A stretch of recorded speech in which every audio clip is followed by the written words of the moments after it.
Welcome to Season 3 of Garth and Sue Talk, a series from Psych Sessions where we bring up a topic of conversation and then we just riff. But this season, things are a little different. You see, I decided to invite some mutual friends of ours to have a conversation with us, only I didn't tell Sue who would be coming, so each episode is a surprise to her. Turns out, this was a good idea. The conversations were fantastic, and they reminded me of the fun and inspiring chats you might have at a restaurant after a long day at a teaching conference. So please pull up a seat as we talk about teaching.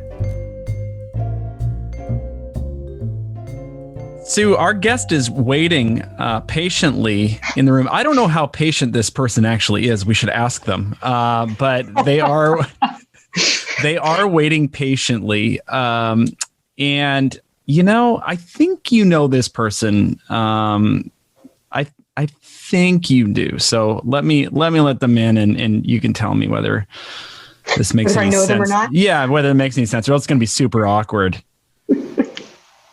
Jane Halonen, welcome. Hello. Greetings and salutations. Nice to see you. You too. Well, I was telling her I don't actually know. Our guest is waiting patiently, but I actually don't know how patient our guest is in the waiting room. Would you consider yourself a patient person, Jane? Actually, I was killing time by doing some cross stitch. So yes, I would consider myself a very patient person. Did you have a rush of excitement or anxiety when you heard the bell? Well, I didn't hear a bell. I just saw the screen go live. And so I didn't have that rush of excitement, but I'm excited to be here just because I like the two of you and I'm looking forward to whatever the heck this is going to turn out to be. Yeah, me too. Yeah, ditto. Sue, are you ready yet to talk about any changes that have been going on in your life recently, or is that not something that we are talking about? I can talk about some of those changes. Other changes are still up in the air. Okay. Well, can you tell Jane just where you're at and what's going on? Sure. So Jane, welcome to my new home office in my new home in southern New Mexico. What? Yeah. So formerly of Washington State, the Seattle area. I am going to be, with the permission of my vice president, working remotely through next academic year. And then I'm going to take a couple years of unpaid leave, and then I'm retiring. Oh my gosh, that's huge. I will be teaching part-time for a while, and I do have another project that unfortunately I'm not quite prepared to talk about yet that's in the works. So okay, well, I'm not disappearing. I'm not disappearing from the teaching of psychology world. I'm just shifting gears. Well, that's very big news and congratulations. It sounds like it's an exciting move for you. Yeah. Yeah. Jane, I kind of said, hey, if you want to talk about something today, if you are bringing something in, we can. Did you bring in anything that you want to talk about? Well, I have two things that I thought of. Well, let's do this. I want to, before we shift over to that, what has it been like for you? Because Sue, I know this is your second major move as an academic, right? Your move to Seattle, and now then your move away from Seattle. Jane, what have major moves been like for you? Because you've had a couple as well. I have. I've had 3 academic families, all of them good. And I have to say, even though I was excited to move on to new opportunities, I really feel like I left a big chunk of my heart behind in Milwaukee, Wisconsin, and at James Madison. So I still feel like I have strong connections with the people that I used to work with, and I really miss not being part of their unfolding lives, especially because I was administrative in both positions. So emotionally, I think it's exciting and challenging to start up new and be the new kid and not know the rules and try to figure out what the environment is like. But I think the excitement probably balances out whatever trepidation you might have. Yeah. Yeah. Well, and I guess yours is a little different because you're going to keep that community, those colleagues, but it's just going to be at a distance. And actually, when we worked together, you weren't that person. You always had a kind of a non-traditional schedule, right? Most people in our department were teaching Monday through Friday, and they were doing those classes, and you were doing 2-day a week. Sometimes you were the first one doing hybrid courses, I think, on at Halonen when we were as part of that psychology department. Anyway. No, actually, I haven't taught hybrid. I had a 2-day a week schedule that was late afternoons, evenings. The classes met for like 3 hours, something like that, whatever it was. So yeah, so my schedule is definitely different than a lot of other people's. And for the last couple of years, I've been teaching all online because we hired a couple new tenure track faculty and wanted to make sure that they had all face-to-face classes. So I was in the best position to move all online.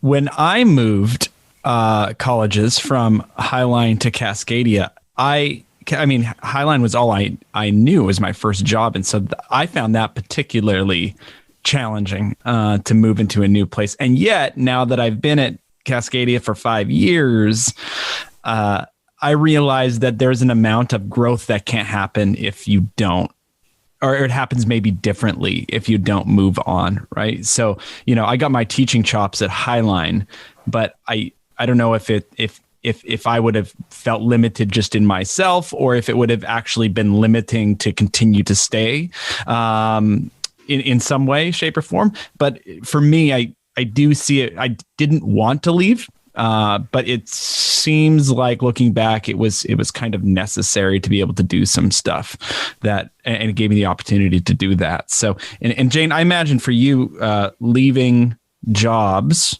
was, well, of course, there's many considerations, right? But leaving jobs, you wouldn't leave to a lesser job or a job where there's less opportunity, right? Is that how it worked for you? Yeah, it certainly didn't work that way for me, that I always was moving on up to a different level of responsibility and a different profile and a different salary that also helped make the moves more palatable.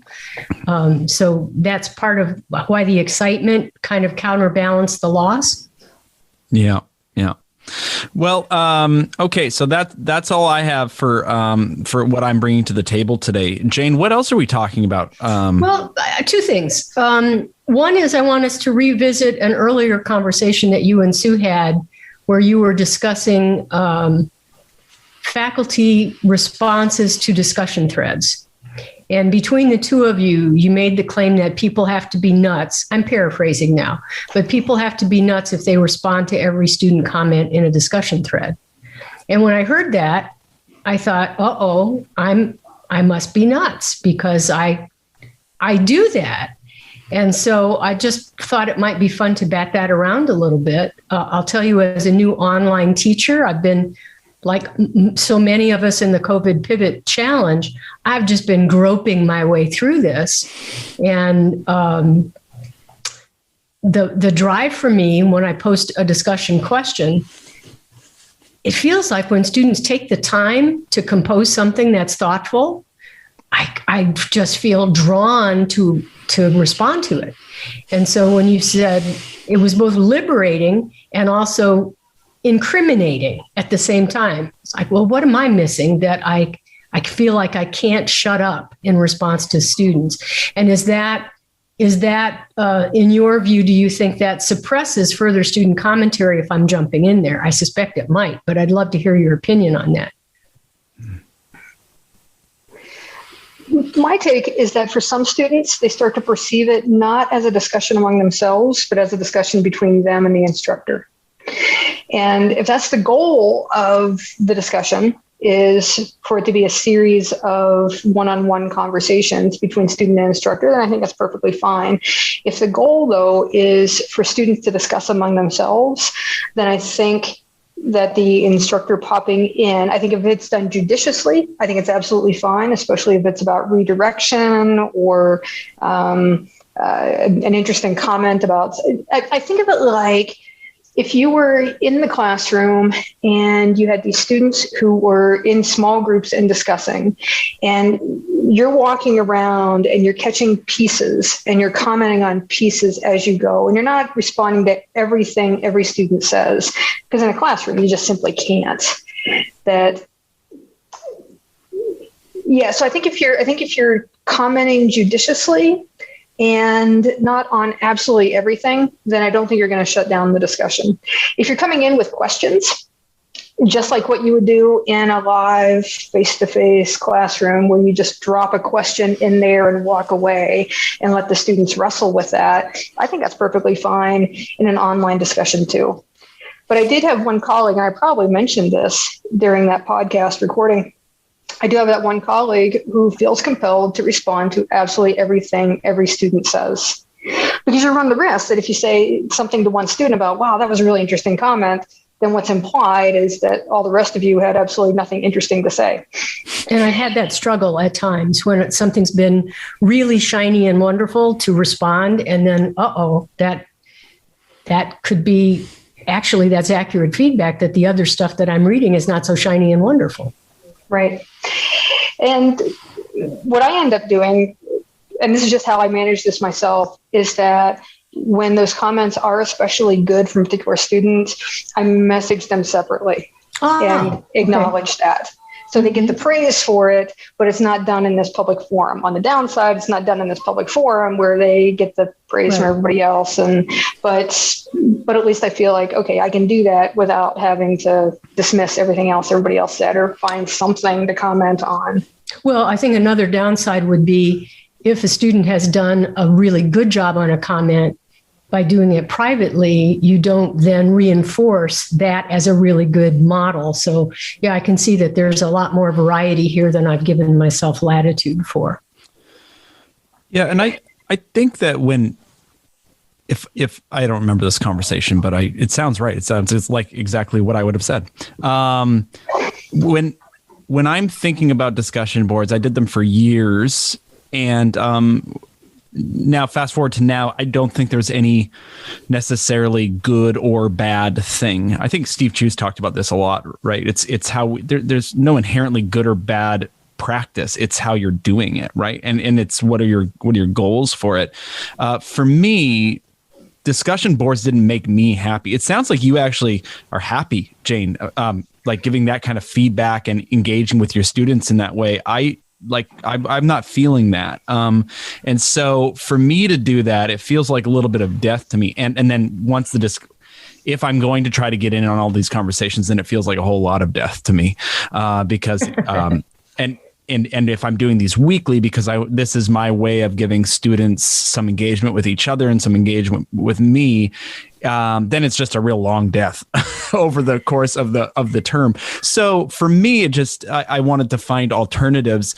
So from just like what I prefer, would not be discussions, but I think maybe the context was that when you get into online teaching, the big mistake is, well, there's a couple of mistakes, but one of the big mistakes is I'm just going to take what I was doing in the classroom and I'm going to do it here. Or we make just assumptions that, well, of course, if I'm asking students to do something, I should be reading it all. And for me, it took me a few years to figure out that'll about kill me. Sorry for so much death here. But that is going to take, if I have this pie chart of energy for this course and these students, am I willing to give half of that to reading and responding to discussion boards? And it could be that actually fits with my course. In my case, it doesn't fit for me. Well, and I'm one of the courses where I'm managing that is social psychology. And so the discussion threads that I offer students at the end of my short little lectures, I try to devise both what I call a hot and a cool thread to give them some options about which things they want to talk about.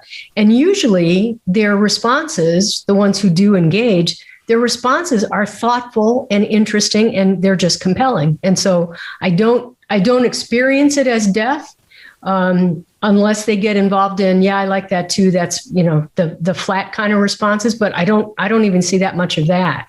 So it doesn't suck my soul dry. Yeah. And that's why I was a little bit surprised to hear both of you go, oh, that's not a good, probably not the best way to go. I think also we both assign a lot of writing on a weekly basis as the main assessment. And so to pile discussion boards on top of that is, it's a lot. Yeah, as do I, which is probably why I get referred to as the badass grandmother of the department. Do you give students in those discussion boards? It sounds like they're optional. Yeah, they are. Okay. So in the end of the class, I will give them an engagement score that reflects whether they've been paying attention to the posted lectures and whether they've been participating in the assignments. And I'll also give them an opportunity to argue how many participation points or engagement points they think they deserve based on the pattern that they've shown, because I think that's a nice self-assessment strategy. Yeah. Yeah. So these are just fun. These are just fun conversations. Interesting. Yeah, they tend to be. Yeah, they tend to be really interesting. Yeah. Sue, do you like reading on a discussion board? I mean, because I've seen your discussion prompts, Sue, and I really like them. They're super engaging. You help students, especially for our students at a community college level who are maybe underprepared. You really help them with like the beginnings of prompts, and they're interesting. But do you like it? I guess you don't, if Jane's right.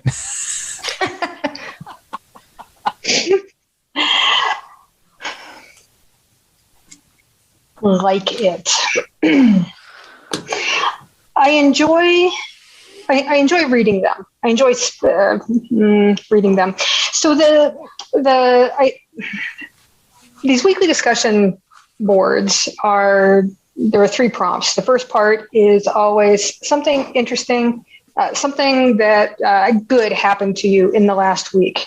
And that's the part that I love the most, frankly, because that's where I really get to know the students and the students get to know me, because in my comments back to them, I always share the best thing that happened to me in the last week. So that has been fantastic. And I always read those and I comment on those specifically.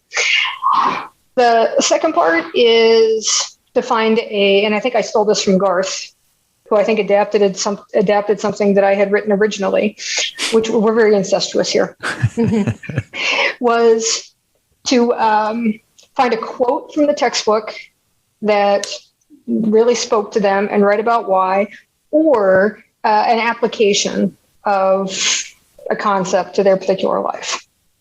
That's the second part. And the third part is all tied into the inner teaching that Garth and I do. So students have 10 to 15 essay questions that they respond to each week.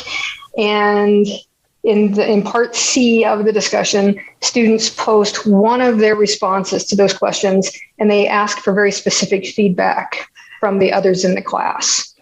So it's very prescriptive. Mm-hmm. And so for the last part, I skim part C, the feedback part. I skim part B for the quote in the application, like what is really jumping out at them. Same thing on the responses. And I pay very close attention to part A, but I don't feel any great compulsion, as I've elucidated on, to comment on every student's post and every student's response.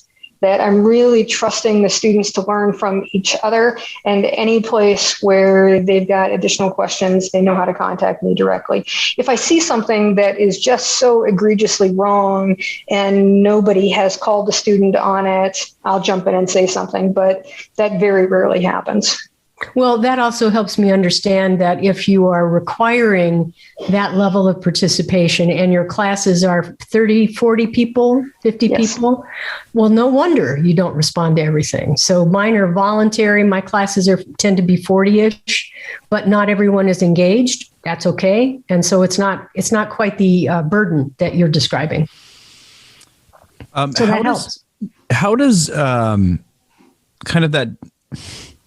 I feel like this is a type of delayed gratification, but I'm not sure exactly, that might not be the right word, but students who are in your courses who are understanding this is a part of participation points. Doing this now will get me this grade later. How do students do with that? They are fairly good about, and I mean, this is one of the things I love about working with my population of students. They don't really try to pull the wool over my eyes. I mean, they know I've got data analytics to support what judgment I'm going to make. Canvas will do that for me. So I know who's high in page views. I know who's high in participation. And I can titrate the scores according to those permutations. And if I ask them, how do you think you did? They'll usually say, well, I think you owe me a moderate number of points. So that seems to work out reasonably well in my classes. Yeah. My students still struggle with those term long kind of incentives. They many of them they just don't piece it together, that and without a lot of reminders, which that's what I would do. I think if I was giving a bunch of points at the end for participation, I would make sure that there is almost a weekly reminder that I'm giving to students. So I probably could improve on the reminding piece. That seems like that would be a good addition to what I do. Yeah. So that's a good suggestion. Yeah. What else you got for us today, Jane? Well, this is just a sort of an interrupted argument that Sue and I've had on and off forever. And that is, I'd just like to know why she doesn't like teaching Freud in intro. Oh, and Jane had a serious face, just held a serious face for about 5 seconds before she smiled. There, you won't see that. As long as I could make it serious. It was a valiant effort. Yeah. All right. And Sue, you're going to have to keep this to about 35 minutes, this response. Okay. Oh, I can't do it. I can't do it. Well, we're done here today. Thanks for joining us, Jane.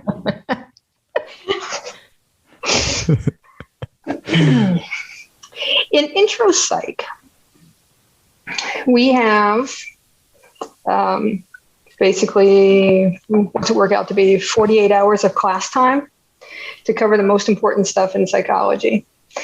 And a few years ago, we had a joint task force between Division II, Society for the Teaching of Psychology, and Division I, General Psychology. And that joint task force was tasked with finding out what content should we cover in intro psych. So this was sort of failed. I have to admit this. I co-chaired this task force, and it wasn't exactly as successful as what I had wanted it to be, but we did get a couple good nuggets out of it. So what we wanted was to contact the big name researchers in the field, pair them up with an intro psych instructor, and figure out, all right, from your perspective, big researcher, what is the most important content in this area? And intro psych instructor can provide a level of reality about, yeah, no, that's way too in depth for the amount of time that we have available here. It's a good impulse. It was a good design. Thanks. Execution, no, it was way too big of a project. It would have been much better had it been, let's just take one piece, let's just take, say, neuroscience, and focus on that. Find the researchers, find the intro psych instructors, and go about it rather than the entire course. So anyway, so we do this, and we get a couple really good things out of it. One of them came out of the personality piece. We contacted the personality division. What is it? Personality and social psych division. And the personality researchers, they put together a committee. They surveyed their membership, and they had a very nice set of recommendations based on the data that they collected. And one of them was that they would like us in intro psych to spend less time in the personality chapter on pre-World War II theories of personality. And a colleague of mine added to that and said, we could probably even say pre-Vietnam War era theories of personality, for that matter. Okay. So essentially, the researchers were saying, in the personality chapter, let's focus on modern day personality rather than the history of personality. Because in so many textbooks right now, a third of the chapter, in some cases a half of the chapter, is spent on the history of personality before we get to, say, modern trait theories. So that's what I needed as my final permission to let Freud go.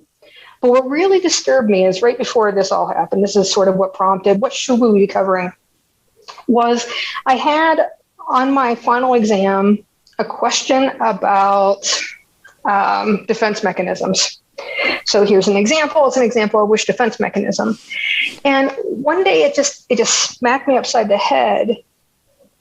How important is it for students to walk away from the course being able to identify Freud's defense mechanisms? Is that really what I want students to walk away with and to know 10 years from now?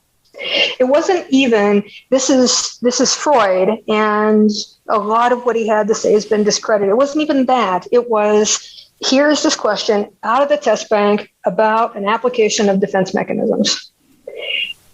And it was at that point that I'm like, no. So it was the labeling of the defense mechanism or the concept of the defense mechanism, or both? It was, here's an example of reactants. And so not reactants, but here's an example of sublimation. And can you identify this as sublimation? Okay. Well, that's ironic, and that might also explain some of the difference that we have on this topic, because, I teach history of psychology, so where I can teach history, I'm going to try to get that in. But when I was in intro, the pivotal concept for me that made me say, I'm home, was defense mechanisms. Isn't that ironic? That is. Because the thrust of it was people distort reality to make themselves comfortable. And that means me too.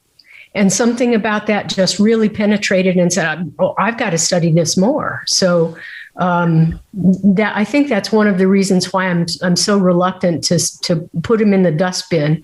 Besides, he's just a fascinating character. Totally is. I think absolutely important when teaching the history of psychology. I'm going to go so far as to say that I think that our intro psych course, typically as it is taught, has way more history in it than what our intro psych students need. Oh, I would agree with that as well. That, I think having students focus on the difference between structuralism and functionalism is a total waste of time. So we agree there. But I think the sort of added advantage with Freud is that those who are untrained in psychology assume this is the most famous psychologist that there ever was. And if we're not arming students to understand, no, he's not. He's not even a psychologist. That we may be doing him a disservice. I wonder, though, if we stop talking about him in intro psych, if he would disappear from popular culture. No, he wouldn't, because he'd be alive and well in English departments across the land. That's a good point.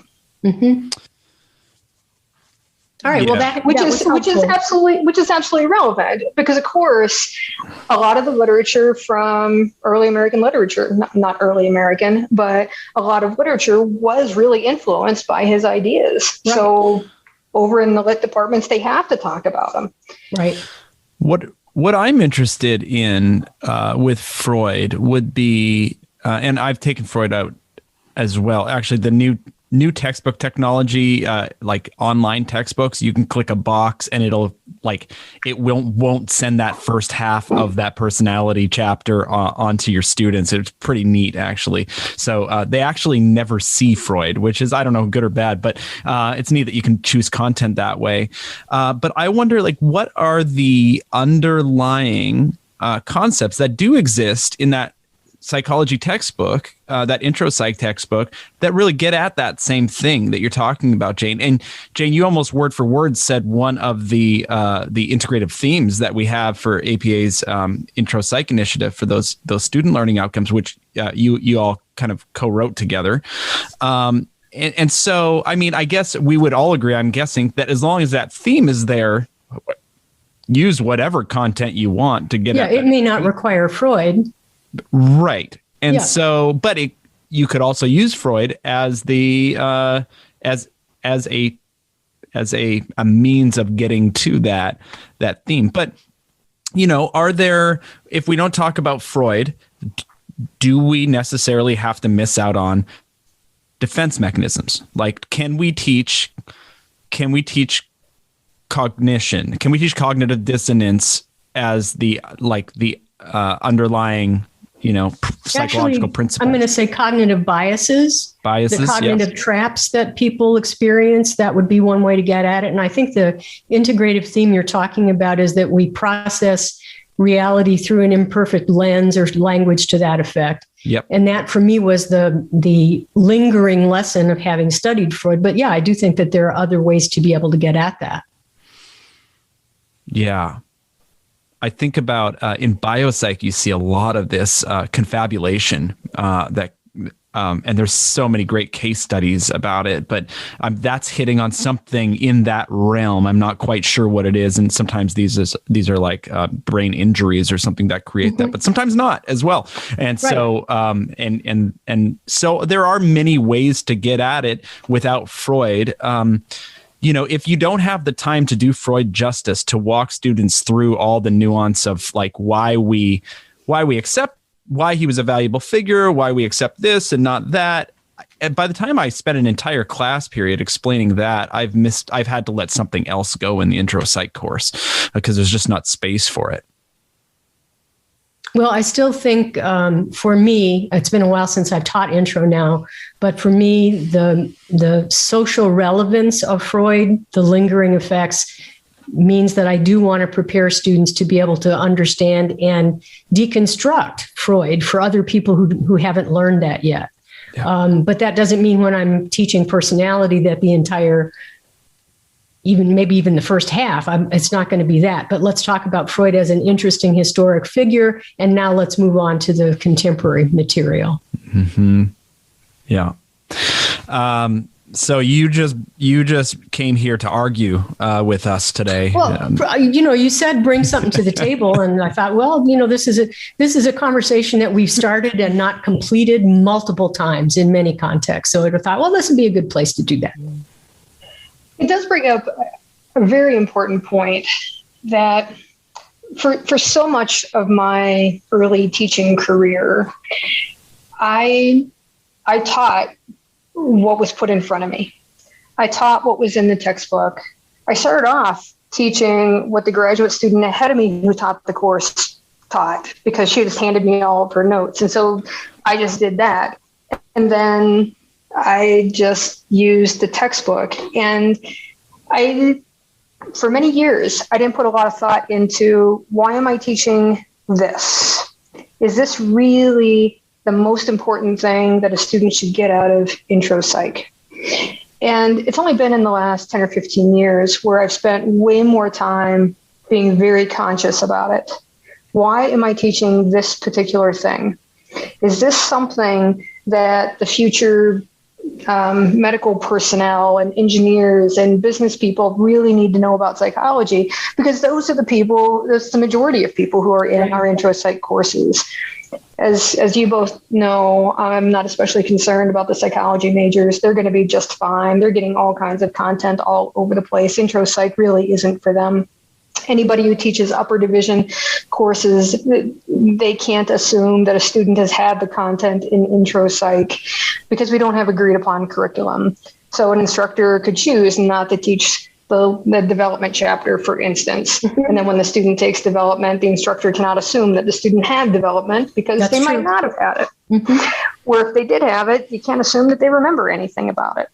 So I'm not worried about the majors, but I am really concerned about the students who are majoring in absolutely everything else. What is it they really need to know about psychology? And I think that all of us can make really good decisions about that.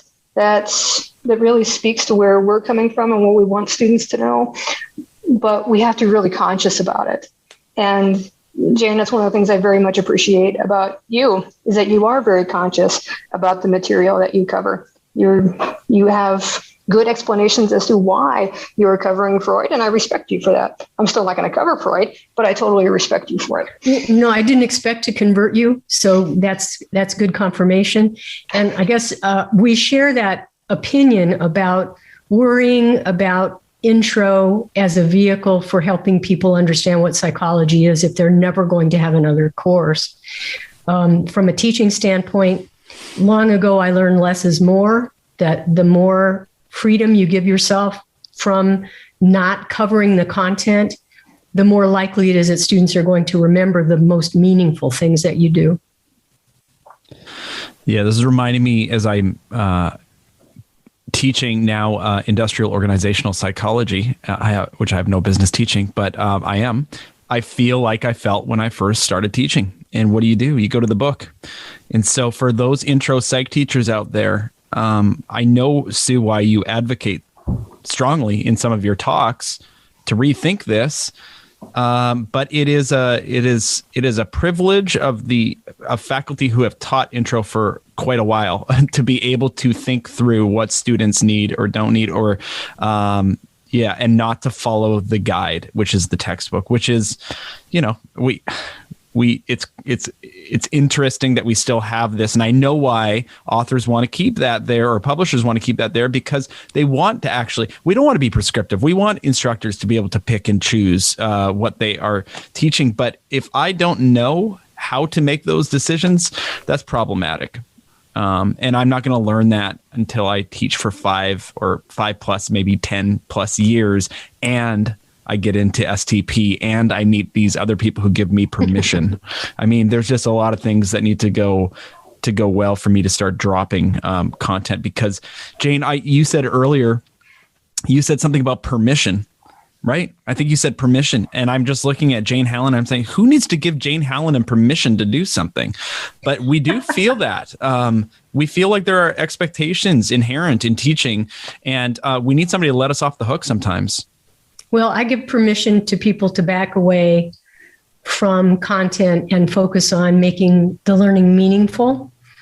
And I also would suggest that what we know from the novice to expert literature in cognition is that to become expert, it takes about 10 years. And it may take 10 years to develop that comfort level, including being able to face students who ask questions that you don't have the answers for, and to be able to say with a smile, hell, I don't know, but let's see if we can work our way through this. Let's talk about some creative ideas for how we might be able to answer that. That's not something that novices feel comfortable with, but that's the joy of developing the expertise.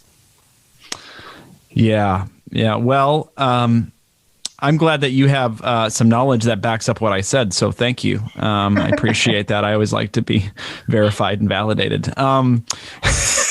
You're welcome. Oh man, it's so good to see you both. And Sue, do you have any? I know that you have dogs that are coming and going there. So any final words to say about intro psych content? Not that you've ever talked about it before, but Yeah, I've said everything that there is possible to say about intro psych content. Well, I appreciate the invitation, and I'm glad to share in your really good news about what's happening in your life. And I'd really like to see the new puppy, because as you know, dachshunds are my favorite. So perhaps we can do that. Yeah. No, we're going to do it right now. We're going to do it live. Okay. And then maybe we can, Garth, you can describe the animal like you were a sportscaster. That would be really good. Yeah. Do you have animals, Jane? Oh, we have feral cats. And apparently we just had a litter today or yesterday, and we don't know where the litter is, because that's feral cat management. It's not fun. They're so ungrateful. My husband and I are both allergic. We're still recording. We can only manage I'll be right back. Animals that are outside. Okay, yeah, and we have a cat that's not feral, but is equally driving us crazy. And I guess it's kind of like children, because they also drive you crazy, but you love them. Here comes the puppy.